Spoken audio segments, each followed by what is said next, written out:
guards weren't acting spontaneously. They were coached. Philip Zimbardo's own research assistant told them exactly how to behave, how to humiliate, how to control, how to break people down. That part never made it into your textbook. The experiment that supposedly proved ordinary people become monsters under the right conditions. It was staged. The monsters were following a script, which means the most famous psychology study of the last century didn't actually prove what we all think it proved.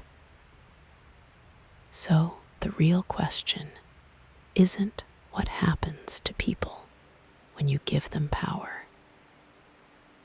It's why someone needed us to believe that it does. It was August 1971. A basement corridor at Stanford University. 24 men, all of them screened to be psychologically stable, all of them ordinary, were divided randomly into two groups. Guards, prisoners. A coin flip determined who became which. Philip Zimbardo, a 38-year-old psychology professor, designed what he called a simulation. 2 weeks, a mock prison, controlled conditions. That was the plan. It lasted 6 days before someone called it off, and the story of why it ended became one of the most taught, most cited, most believed lessons in the history of modern psychology. Except there's something slightly off about how clean the whole thing sounds. An experiment that spirals out of control in less than a week. A researcher who happens to also be playing the role of prison superintendent. A girlfriend who visits on day 5 and sees something that disturbs her enough to demand it stop. Every beat lands exactly where it needs to for the story to work. Almost like someone knew how it would go. Almost like someone planned it that way. Here's what the textbooks give you. Zimbardo randomly assigns student volunteers to play guards or prisoners. Within days, the guards begin abusing their power, stripping prisoners, degrading them, forcing them to perform humiliating tasks in the middle of the night. Prisoners have emotional breakdowns. One is released early. Others beg to leave. The whole thing becomes so psychologically intense that Zimbardo's then girlfriend, psychologist Christina Maslach, visits the facility and is horrified.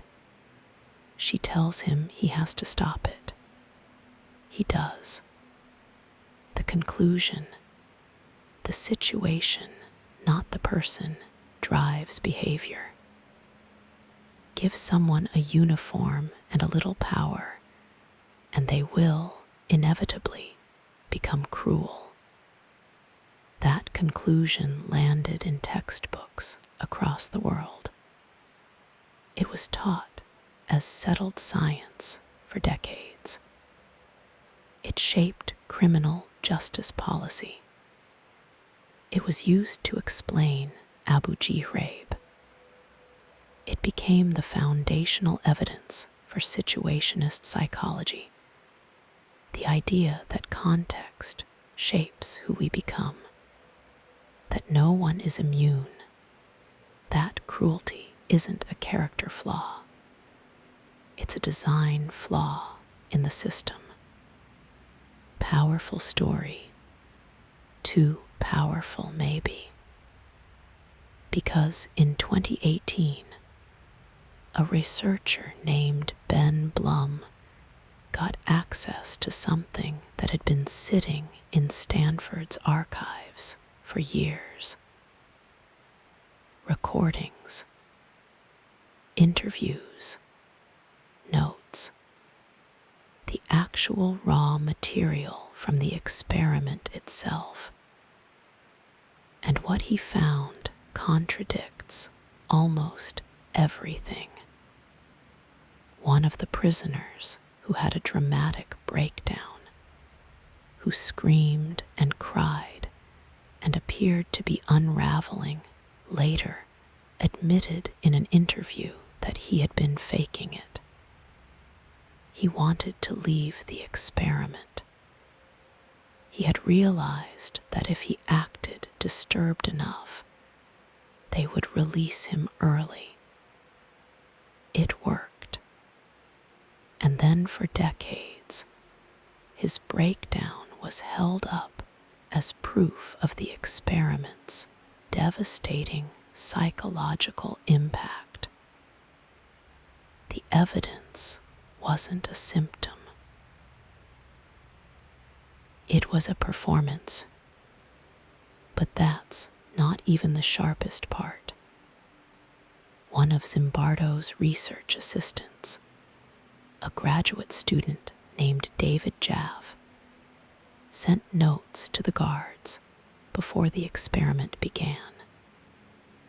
The guards weren't just handed uniforms and left to figure it out. They were told how to act.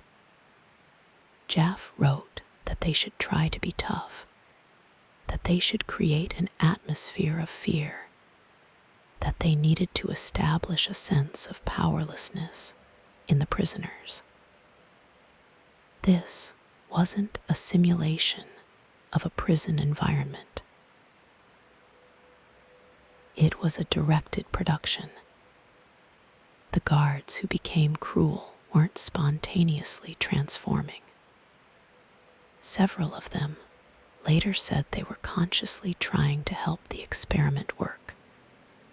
One guard, the most brutal one, who became infamous and was given the nickname John Wayne, later said that he had deliberately adopted a character. He was performing. He thought that was what Zimbardo needed. And Zimbardo, who was also playing a role, the authoritative superintendent, watched it happen and let it continue. Think about that for a moment. The researcher was also a participant. The person meant to be observing was also embedded inside the power structure he was supposed to be studying. And when prisoners came to him with complaints, he responded not as a scientist, but as a prison superintendent. He told them their requests would have to go through proper channels. He had lost the thread between the experiment and the reality. Or had he? Because Zimbardo wasn't a passive observer who got swept up in something. He had designed the conditions. He had framed the roles. He had put himself in charge. And when the experiment was over, he shaped the narrative. He wrote the papers. He did the interviews. He gave the TED Talk decades later that got millions of views. He became, in many ways, the single most powerful voice in determining what the Stanford prison experiment meant. One man, one story, one conclusion that reshaped how we understand human nature. And almost no one asked why. Here is the darkest part. The experiment didn't prove that ordinary people become become cruel when given power. It proved that ordinary people follow instructions when given authority. Those are not the same thing. The guards weren't becoming monsters. They were complying. They were doing what they believed the situation required of them. What the researcher, explicitly or implicitly, had told them was expected. The cruelty wasn't emerging from some shadow self that the uniform unlocked. It was obedience, dressed up as transformation, which means the lesson we took from this, the one printed in every introductory psychology textbook, may have gotten it completely backwards. We walked away believing that power corrupts. What the actual data suggests is that authority convinces. That people will do almost anything if someone they perceive as legitimate tells them it's required. That cruelty doesn't need a monster. It just needs a clear enough set of instructions. And Zimbardo knew this. He was a psychologist. He had studied Milgram's obedience experiments years before his own. He understood, better than almost anyone alive, how suggestion shapes behavior. He designed an experiment where people were coached to behave a certain way. And then he told the world that they had behaved that way spontaneously. That is not a methodological error. That is something else entirely. There's something quietly disturbing about how easily this all held together for 50 years. A flawed study, coached participants, a lead researcher with a conflict of interest so obvious it should have been the first question anyone asked. And yet the story survived, got stronger actually, became more cited over time, not less, filtered into policy, into classrooms, into the way millions of people understand themselves and each other. We needed it to be true, maybe. The idea that cruelty is situational is, in a strange way, comforting. It means no one is really responsible. It means the system is to blame. It means that under the wrong conditions, any of us might do the same. So how can we judge? It's a very convenient framework for everyone except the people it was actually used against. If you've never heard any of this, you're not alone. It didn't make it into the syllabus. It rarely makes it into the conversations that happen in the rooms where policy gets made. The corrected record exists in academic journals, in long-form journalism, in archived interviews. But it doesn't travel the way the original story did. Stories that confirm what we want to believe tend to move faster than stories that complicate them. There's a version of this that keeps me quiet for a while after I think about it.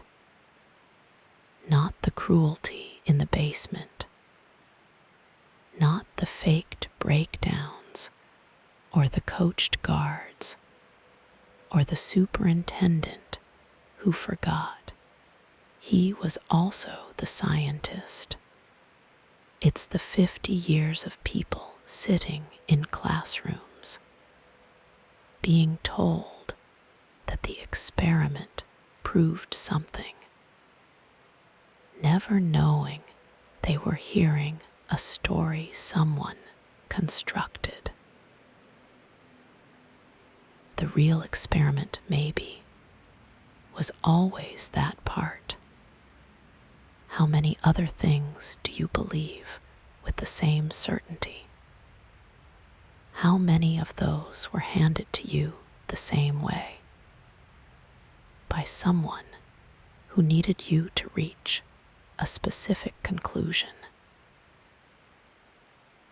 If you want to go further into this one, Ben Blum's original exposé is still out there. Read the primary sources. Not because you shouldn't trust anything, but because some things are worth trusting for the right reasons. The most dangerous stories aren't the ones that feel like lies.